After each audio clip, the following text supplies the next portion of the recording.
నాకు లేదని ఎవడన్నా ఉన్నారా? ఎవరు లేరు. ప్రతి మానవునికి కష్టాలే, ప్రతి మానవునికి ఏదో శోధనలే, ప్రతి మానవునికి ఏ శ్రమలే. శ్రమలు లేని కుటుంబంలో, శ్రమలు లేని దేశం కూడా లేదండి.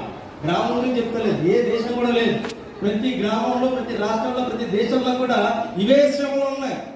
నా కుటుంబంలో శ్రమలు నాకు ఎక్కువైపోతున్నాయి అనుకుంటే సరిపోతామేమో, కానీ ప్రతి కుటుంబంలో ఏ వేళలు, ఏ కష్టాలు. ఈ కష్టంలోనే దేవుని యొక్క సన్నిధిలో నువ్వు దేవునికి మొరపెడితే గనక ఆ మొర దేవుడు ఆలకిస్తాడు. హల్లెలూయా. చూడు మాట్లాడుతున్నట్లయితే గనక 7వ వచనంలో ఒక మాట కనబడుతుంది. దేవా, నీ కృప ఎంతో అమూల్యమైనది, నరులు నీ రెక్కల నీడను ఆశ్రయించుచున్నారు. హల్లెలూయా. భక్తుడు దావీదు గారు చెప్తున్న మాట అంటే దేవుని యొక్క కృప ఎంతో అమూల్యమైనది.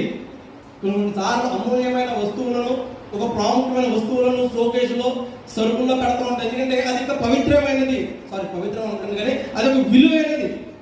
ఒక వస్తువు ఒక విలువైనదిగా కనబడుతుంది. ఆ విలువైన వస్తువు ఒకవేళ చేయి జారిపోతే పగిలిపోతాదేమో, చేయి జారిపోతే కనుక విరిగిపోతాదేమో, చేయి జారిపోతే కనుక పాడైపోతాదేమో అనే భయంతో మానవుడు ఆ యొక్క వస్తువుని ఒక